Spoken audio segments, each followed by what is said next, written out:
Sunita Williams যেন উত্তরণের এক নাম। ৫৯ বছর বয়সে ৯ মাস মহাকাশে কাটিয়ে আসা সুনিতা যেন এখন আইকন, রোল মডেল। ইতিমধ্যেই সুনিতাকে ভারত কন্যা অভিহিত করে ভারতরত্ন দেওয়ার দাবি তুলেছেন মুখ্যমন্ত্রী মমতা বন্দ্যোপাধ্যায়।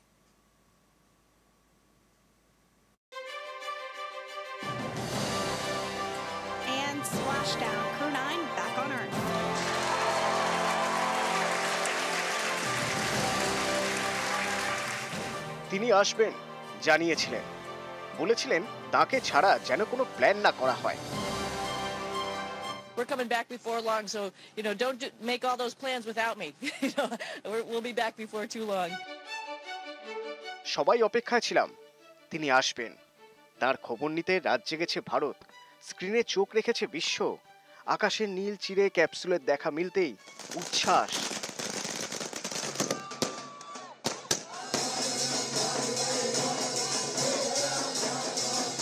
সুনিতা উইলিয়ামসের বাবার দেশ ভারত, মা স্লোভান। জন্মসূত্রে আমেরিকান সুনিতা উইলিয়ামস কর্মে আজ বিশ্ব নাগরিক, যাকে স্বাগত জানাতে ক্যাপসুলের চারপাশে ঘুরে ঘুরে অভিবাদন জানালো ডলফিনের দল।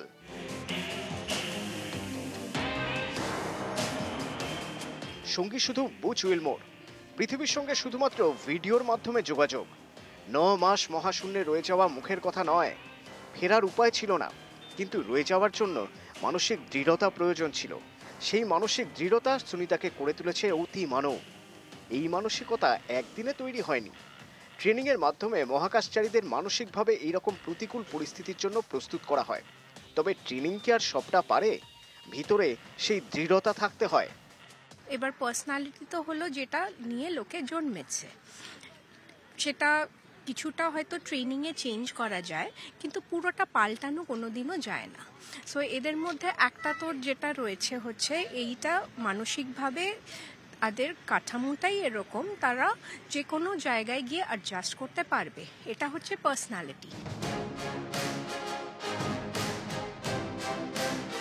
দাঁতে দাঁত চেপে রয়ে গিয়েছেন মহাকাশে, মনে মনে রয়ে গিয়েছেন আমাদের সঙ্গে। দিওয়ালি বা ক্রিসমাস, পৃথিবীর যে কোনো উৎসবে দূরে থেকে বার্তা দিয়ে গিয়েছেন। ৯ মাস ধরে প্রিয়জনদের থেকে দূরে থেকে কাজের মধ্যে ডুবে থাকা সুনিতার মনে কি টেনশন ছিল না? স্পেসশিপের হ্যাচ বন্ধ করার সময় ভিতরে ধুকপুকানি কি বেড়ে যায়নি? ফিরতে পারবেন তো? কল্পনা চাওলার কথাও নিশ্চয়ই মনে পড়েছে কখনো। সেই সব খারাপ চিন্তা থেকে নিজেকে সরিয়ে এনে আরও কঠিন হয়েছেন সুনিতা। আর তার সেই কঠিন মানসিকতার কথা কাগজে, ম্যাগাজিনে পড়েছে বিশ্ব। নিজের অজান্তেই রোল মডেল হয়ে উঠেছেন সুনিতা উইলিয়ামস। যখন বাহিনীতে ছিলেন ৩,০০০ ঘন্টা ফ্লাই করেছেন, মহাকাশে স্পেস ওয়াকের রেকর্ড করেছেন।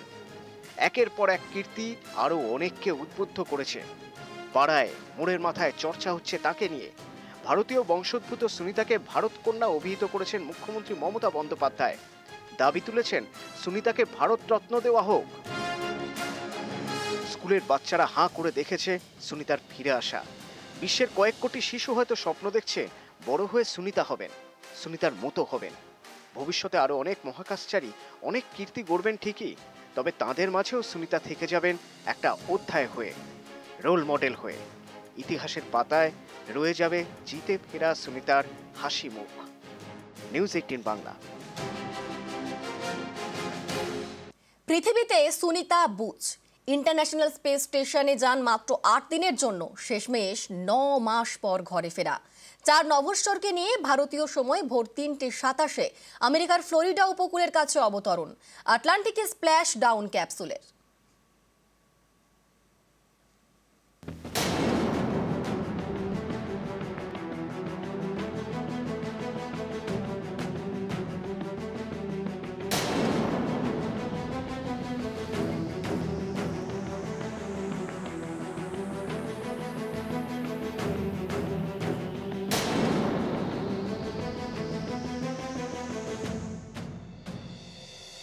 Ready.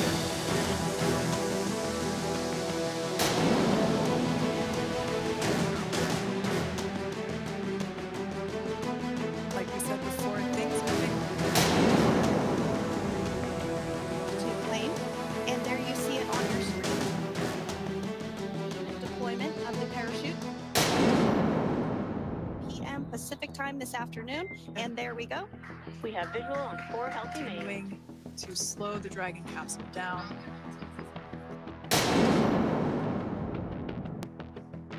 And splashdown. Crew 9 back on Earth.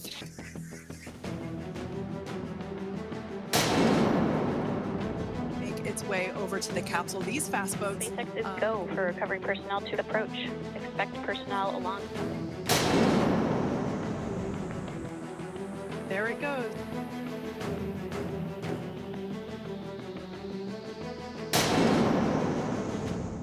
Translation is in progress.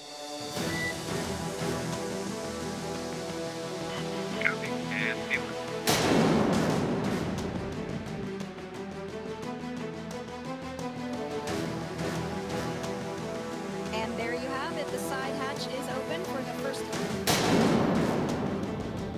We do see Crew 9, some happy waves, smiles all around. Dragon had a long time to splash down. Looks like we're getting the next observer here. That is none other than Sunny Williams.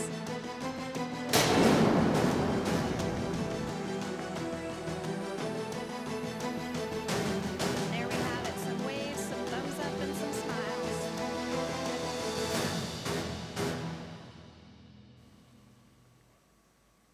Sunita উইলিয়ামসরা ফিরলেন।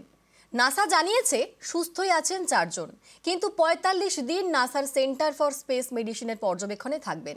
নতুন করে তাদের পৃথিবীতে বাস করা শিখতে হবে, কারণ মহাকাশ শরীর মনে ভাঙন ধরিয়েছে। ছবির মতো স্প্ল্যাশ ডাউন বলতে যা বোঝায়, একেবারে পারফেক্ট ল্যান্ডিং।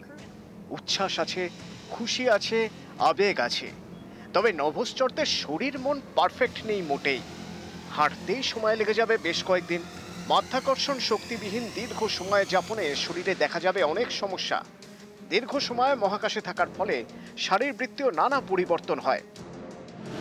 মহাকাশচারীদের মহাকাশে ভারশূন্য অবস্থায় থাকার ফলে পায়ের পাতা, হাঁটু, ফিমার, স্পাইনের কার্যক্ষমতা কমে যেতে পারে। ইনজিওর্ড মাসেলের মতো পরিস্থিতি হয়। এতে মাসেলের লোড নেওয়ার ক্ষমতা কমে যায়। মাসেল মাসকে রেস্টোর করার জন্য যে সমস্ত এক্সারসাইজেস, এইটা আমাদের একটা 45 ডেজের মোটামুটি 1.5 মাসের একটা প্রোগ্রাম করানো হয়, এবং সেটা পার ডে 2 ঘন্টা থেকে 3 ঘন্টা এই বিভিন্ন ধরনের এক্সারসাইজ এবং রিহ্যাবগুলো করানো হয়। তার সঙ্গে বিভিন্ন খাবার দাবার, হাই প্রোটিন খাবার দাবার দিয়ে মাসেল মাসটাকে ডেভেলপ করানো হয়। ঠিক একইভাবে ওখানে ওজনটা নিতে হয় না বলে উড়ে উড়ে বেড়াচ্ছে, তার হাড়গুলো থেকে ক্যালসিয়ামগুলো ডিসঅ্যানালাইজ হয়ে বেরিয়ে চলে যাবে। এই কন্ডিশনটাকে অস্টিওপোরোসিস বলে। হাড়কে শক্তিশালী করার জন্য বিভিন্ন ধরনের ওষুধ, ইনজেকশন আছে। গ্যাস্ট্রো সমস্যা হতে পারে, কোষ্ঠকাঠিন্য হতে পারে, পায়খানা পেচ্ছাপের সময় প্রেসার দিতে সমস্যা হবে, ইউরিনে ক্যালসিয়াম বেড়ে যেতে পারে, গল ব্লাডার স্টোন হতে পারে, ইউরিনাল ট্র্যাকে স্টোন বাড়তে পারে। ওখানে গিয়ে হয় কি যে ঠিক মতো স্টুলটা ক্লিয়ার হচ্ছে না, পেচ্ছাপ করার যে চাপ দিতে হচ্ছে সেই চাপটা আসছে না। তার কারণ হচ্ছে যে মাধ্যাকর্ষণ শক্তিটা নেই, তো সেখানে একটা কনস্টিপেশন হচ্ছে, সেখানে পাইলস হতে পারে, ফিসার হতে পারে, এই ধরনের বিভিন্ন প্রবলেম আসতে পারে। আবার পেচ্ছাপ ওখানে আটকে যদি যায়, পেচ্ছাপ যদি ক্লিয়ার না হয়, তাহলে পেচ্ছাপের মধ্যে ইনফেকশন হতে পারে, কিডনির প্রবলেম আসতে পারে। নিউরোলজিক্যাল সমস্যা হতে পারে। খুব ছোট জায়গায় দীর্ঘদিন ভারবিহীন থাকার ফলে সেন্সর অর্গান অকেজো হয়ে যায়, ডিসওরিয়েন্টেশন তৈরি হয়। এতে দিক নির্ণয়ে সমস্যা হবে, সিদ্ধান্ত নিতে অসুবিধা হবে। রেডিয়েশন থেকে এই ব্রেনের ভেতরে যেসব আমাদের নার্ভ সেলগুলো আছে তার মধ্যে যে ডিএনএ গুলো আছে সেই ডিএনএ ড্যামেজ হতে পারে, এবং সেই ডিএনএ যখন ড্যামেজ হয় তখন আমাদের কথাবার্তা বলা, চিন্তা ভাবনা করা, তার যে কগনিশন, তার সমস্ত কিছু গন্ডগোল হয়ে যেতে পারে। এইগুলোর জন্য আমাদের বিভিন্ন নিউরো মেডিসিনের বিভিন্ন হেল্প নিতে হয়। চেনা জগৎ থেকে সম্পূর্ণ ডিটাচড হয়ে যাওয়ার ফলে তার মধ্যে একটা ডিপ্রেশন আসতে পারে। সাইকোলজিক্যাল বিভিন্ন ট্রিটমেন্ট আছে, সাইকিয়াট্রির বিভিন্ন ধরনের ওষুধপত্র আছে, সেইগুলো দিয়ে ম্যানেজ করে ফেলা যায়। স্পেস অ্যাসোসিয়েটেড অকুলার সিনড্রোম হতে পারে, যার ফলে চোখের কার্যকারিতা কমে যাবে, রেটিনায় গঠনগত কিছু পরিবর্তন হতে পারে, চোখ ফুলে যায়, দৃষ্টিশক্তির তারতম্য ঘটে। যখনই ওখানে ওয়েটলেসনেস হয়ে যাচ্ছে তখন হচ্ছে কি যে পায়ের দিকে, পায়েতে যে আমাদের ফ্লুইডটা বা ব্লাডটা যেভাবে পৌঁছে যায় হার্টের পাম্পের সঙ্গে, পায়ের দিকে না পৌঁছে ফ্লুইডটা হচ্ছে কি উপরের দিকে উঠে আসে। তাতে হয় চোখের ভেতর জল জমে যাওয়া, তাতে ব্রেনের মধ্যে জল জমা, ইন্ট্রাক্রেনিয়াল যে প্রেশার ওটা বেড়ে যেতে পারে এবং মুখ চোখগুলো ফুলে যেতে পারে জল জমে যাবে। তার মধ্যে যদি চোখকে ড্যামেজ করে দিয়ে থাকে তাহলে চোখের যা ট্রিটমেন্ট সেটা কিন্তু করতে হবে। ভারশূন্য থাকায় মাসেলের কাজ কমে যাওয়ায় রক্ত প্রবাহও কমে যায়। রেডিয়েশনের প্রভাবে করোনারি হার্ট ডিজিজ হতে পারে। কিন্তু মহাকাশচারীদের এই সমস্যাগুলো সবসময় যে খুব উদ্বেগের তা নয়, আবার একেবারে অগ্রাহ্য করার মতোও নয়। প্রয়োজন নিয়মিত চিকিৎসা। নাসা সেন্টার ফর স্পেস মেডিসিনই এখন সুনিতাদের অস্থায়ী ঠিকানা। সেখানে কোয়ারেন্টিনে রেখে নভশ্চরদের আস্তে আস্তে পৃথিবীর বাসযোগ্য করে তোলা হবে। এই প্রক্রিয়ায় 30 থেকে 45 দিন লেগে যেতে পারে, তারপর ঘরে ফেরা। নিউজ 18 বাংলা।